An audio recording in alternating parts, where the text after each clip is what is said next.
नमस्कार, आप देख रहे हैं कमोडिटी फटाफट। मैं हूं आपके साथ प्रशांत पांडे।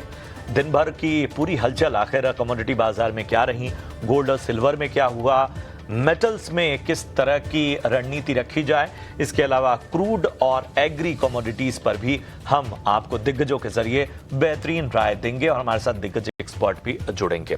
लेकिन सबसे पहले जहां पर हमें फोकस करना होगा उस अहम खबर पर सबसे पहले हमको यहां पर अपने रडार पर लाना होगा। दरअसल कि एक तरह से जो गोल्ड और सिल्वर के तमाम एक्शन रहे हैं उन सब के बीच में कुछ अहम खबरें भी आई हैं और ख़ास तौर पे बहुत सारी चीज़ें जो हैं वो टीआरक्यू के ज़रिए गोल्ड इंपोर्टर्स के लिए एक अहम खबर जो सामने आई है उसको अपने रडार पर लाना होगा। दरअसल टैरिफ रेट कोटा के ज़रिए इंपोर्ट नियमों में सफाई है। भारत यूएई सीईपीए के तहत गोल्ड बुलियन इंपोर्ट के लिए आवेदन शुल्क की वापसी की प्रक्रिया तय हुई है। वित्त वर्ष 2025-26 के लिए रिफंड नियम भी तय किए गए हैं। 29 अप्रैल 2025 को हुए अस्थायी गोल्ड टीआरक्यू आवंटन रद्द किए गए हैं। वैसे आप स्क्रीन के एक हिस्से में तमाम अहम बड़ी बातें जो हैं वो इस पूरी खबर की देख सकते हैं।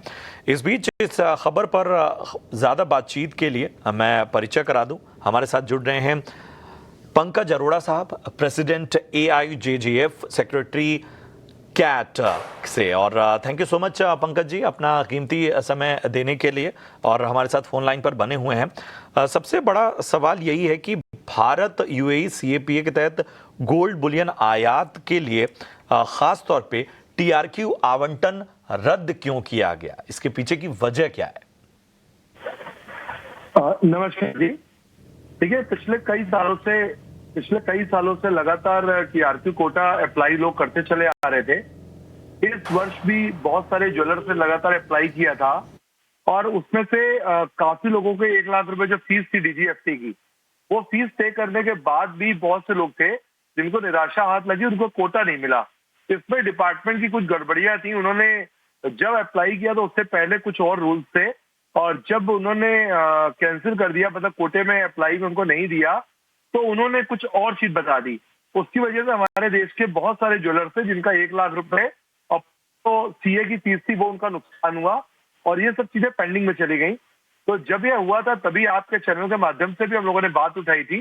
फिर हमारी इंडस्ट्री से कुछ लोग कोर्ट गए और कोर्ट जाने के बाद एक अच्छा निर्णय निकल के आया कि अब जो है उसका दोबारा से जो पुराना कोटा था उसको रद्द कर दिया गया है और नए तरीके की जो गाइडलाइन निकाली है उस गाइडलाइन के तहत अब आगे काम होंगे। चलिए, एक सवाल इसमें यह भी उठता है पंकज जी कि क्या जो छोटे ज्वेलर्स हैं उनके लिए इंपोर्ट का रास्ता टीआरक्यू में खुलेगा? देखिए, जो कैटेगरी के अंदर आते हैं उन्हीं लोगों ने अप्लाई किया था। जो कैटेगरी उन्होंने नोटिफाई कर रखी थी, लोगों ने उसके हिसाब से अप्लाई किया था। बाद में उन्होंने रूल्स रेगुलेशन में कुछ चेंजेस ले आए थे।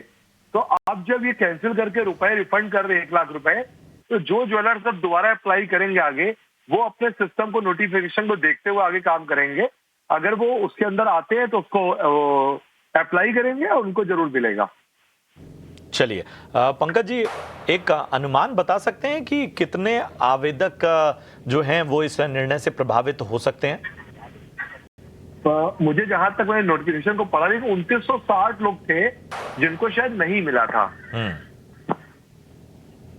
चलिए, एक आखिरी सवाल, ये जो आवेदन शुल्क की वापसी की प्रक्रिया है ये कितनी आसान और कितने समय में पूरी होगी? क्योंकि बहुत सारे लोग जो हैं इस प्रक्रिया को लेकर भी बहुत सारे मन में उनके सवाल होंगे।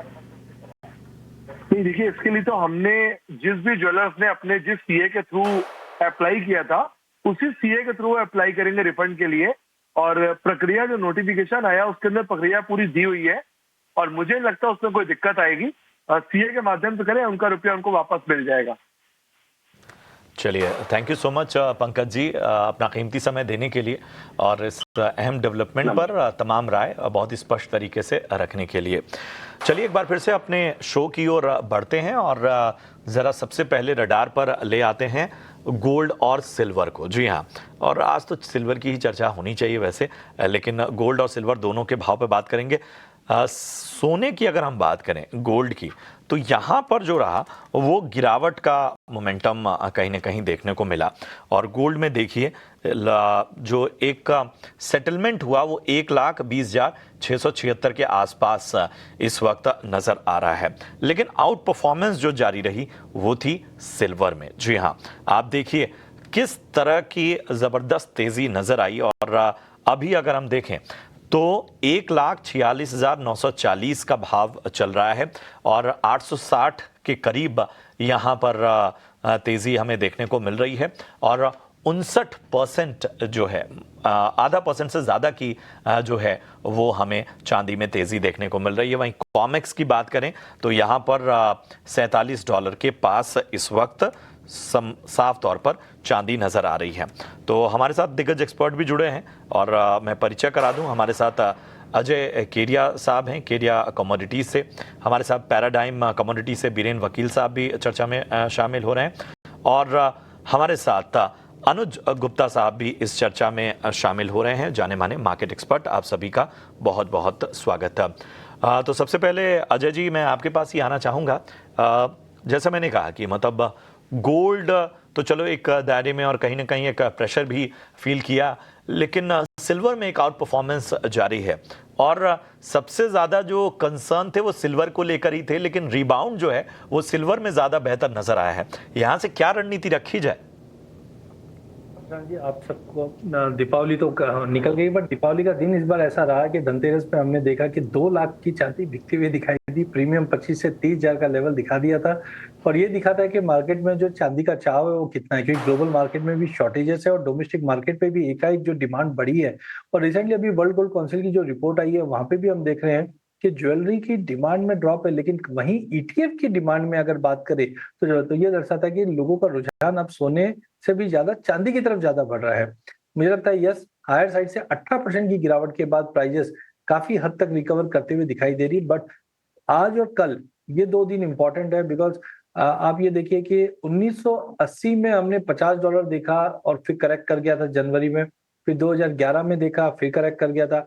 अगर 31 तारीख मतलब कल है, अगर मंथली क्लोज 50 के नीचे आता है तो हो सकता है एक सेंटीमेंट खराब दिखाई देगा, क्योंकि पिछले हफ्ते भी हमने देखा गोल्ड ईटीएफ से भी आउटफ्लो होता हुआ दिखाई दिया। तो थोड़ा सा अगला 2 दिन काफी क्रुशियल है। फेड की जो बैठक हुई थी यहाँ पे एक चीज क्लियर है कि 0.25 का रेट कट ऑलरेडी हो चुका है। 0.25 का रेट कट की प्रोबेबिलिटी अराउंड 69% की रह गई है। तो अब आगे देखना है कि अगर रेट कट फर्दर होगा तो सोने चांदी को सपोर्ट मिले, अदरवाइज यूएस और चाइना के बीच में भी जो डील हुआ है ये भी नेगेटिव दे रहा है। तो वॉल्टिलिटी एक्सट्रीम है। टाइमिंग यस, 2 दिन की पिछले हफ्ते तक की गिरावट का एक जंप दिखा जरूर रहा है, बट सस्टेनेबिलिटी आने में थोड़ा समय लग सकता है।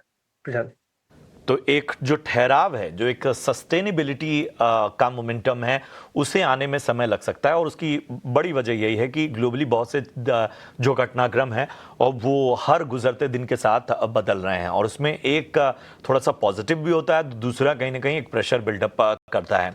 बीरेन जी, साल दर साल एक तरह का जो हम गोल्ड में रिटर्न देखें तो वो 50% के करीब जा रहा है, लेकिन गोल्ड की डिमांड में जो है वो कहीं ना कहीं कमी नज़र आ रही है अगर सालाना आधार पर देखें।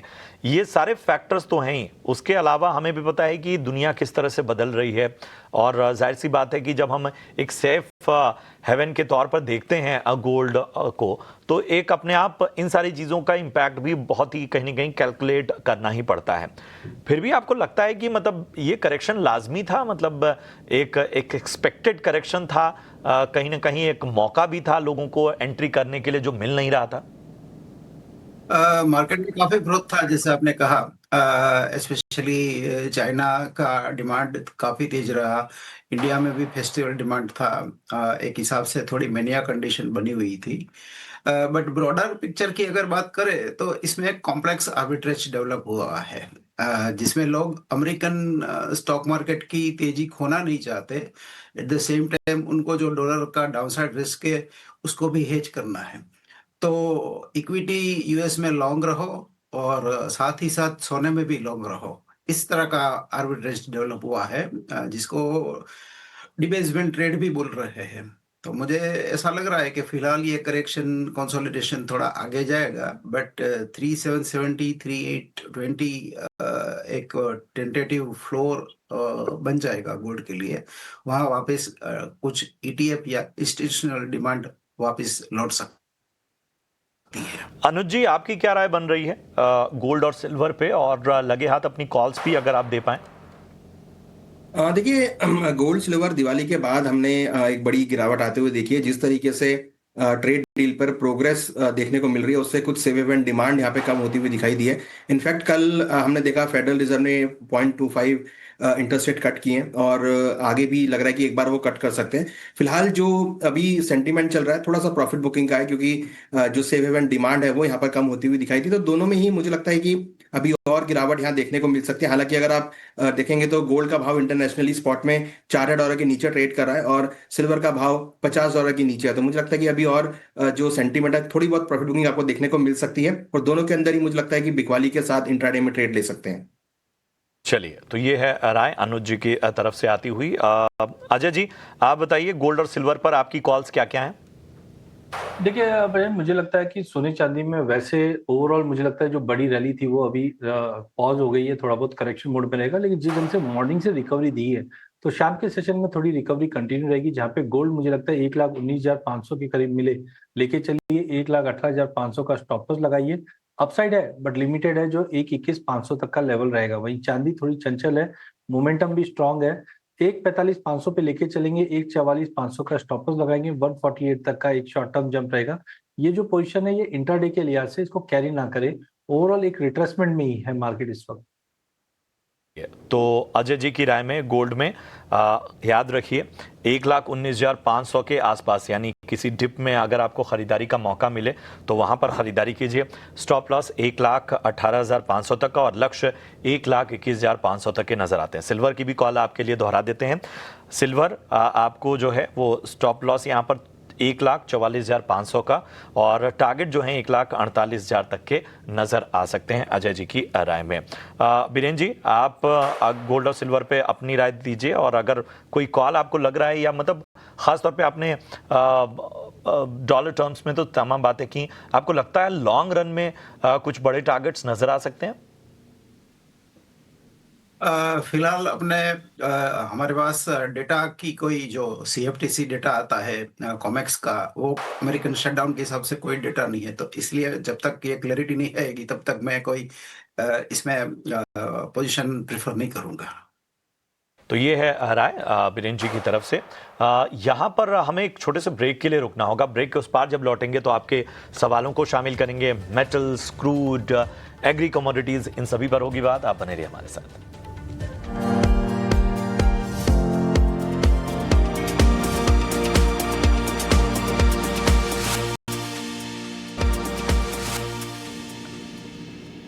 स्वागत है आपका ब्रेक के बाद, और कुछ दर्शकों के सवालों को भी अपनी चर्चा में शामिल करते हैं। लखन मित्तल का सवाल लेते हैं, और इन्होंने भटिंडा पंजाब से सवाल पूछा है। सोने में लंबी अवधि के लिए कहीं ना कहीं निवेश के मौके खोज रहे हैं, और पूछ रहे हैं कि लॉन्ग टर्म के लिहाज से सोना कहाँ जा सकता है। अनुज जी बताइए, लॉन्ग टर्म लिहाज से आपको कैसा लगता है सोना? और मुझे लगता है कि कुछ मौके खोज रहे हैं बाय ऑन डिप्स में, और एक लंबी अवधि के नजरिए से बने रहना चाहते हैं।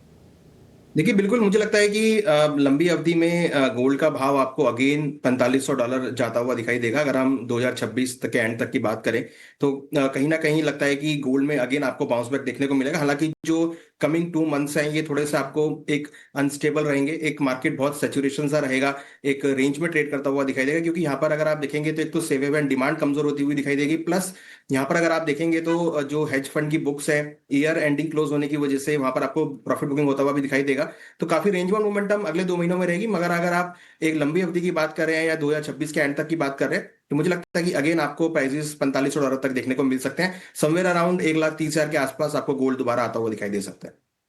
ये है राय आपको मिलती हुई गोल्ड पर लॉन्ग टर्म के लिहाज से। विट्ठल हैं हमारे एक दर्शक चेन्नई से, इन्होंने सवाल पूछा है। इन्होंने ट्रंप जिनपिंग की बैठक से पहले शायद सवाल हम तक पहुंचाया था। इनका सवाल था, क्या ट्रंप जिनपिंग की बैठक के बाद चांदी का भाव कम होगा? भाव तो कम नहीं हुआ, भाव तो ऊपर चले गए।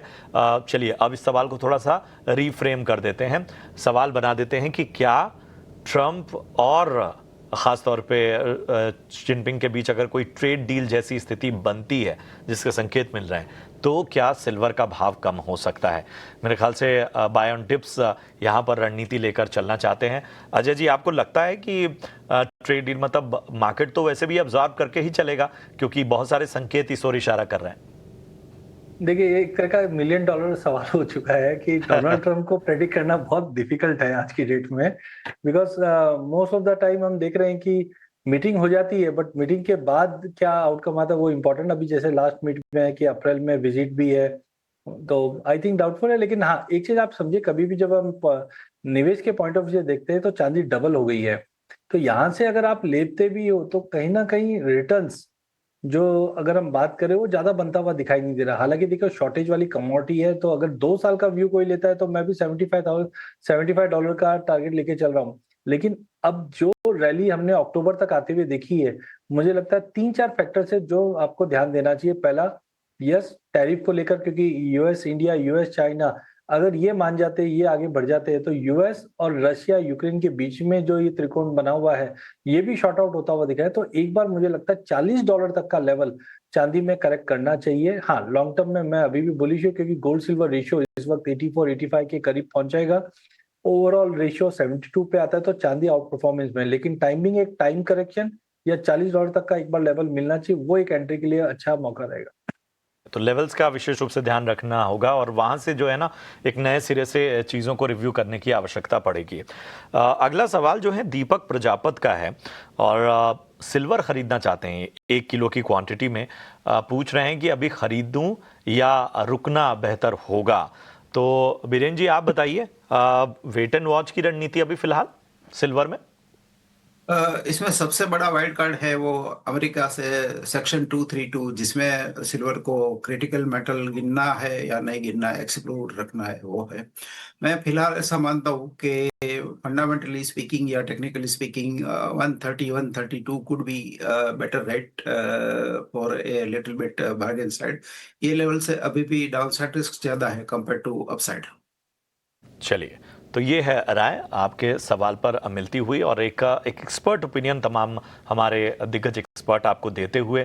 बड़ा क्रूशल टाइम है और यहाँ पर बहुत ही फॉर्म होकर भी बहुत कुछ कहा नहीं जा सकता, इसलिए याद रखिए घटनाक्रम बड़े तेज़ी से बदल रहे हैं। ख़ासतौर पे अगर हम ग्लोबली देखें, मतलब मॉडर्न डिप्लोमेसी में बहुत सी चीज़ें ना जिस तरह चल रही थी कुछ महीने पहले से, उसमें अब अलग स्टांस हो गया है, अब ईज आउट का स्टांस हो गया है। और आप सभी जानते हैं कि जब चीज़ें निश्चित होने लगती हैं, अनिश्चितता घटने लगती है, तो गोल्ड और सिल्वर में बहुत कुछ तय कह पाना बड़ा मुश्किल हो जाता है। तो घटनाक्रम भी बड़े मायने रखते हैं। चलिए, अब एक बार फोकस करेंगे मेटल्स पे। जी हाँ, अगर मेटल से पहले ज़रा क्रूड को फोकस में लाते हैं और क्रूड में देखें तो कच्चे तेल पर दबाव है।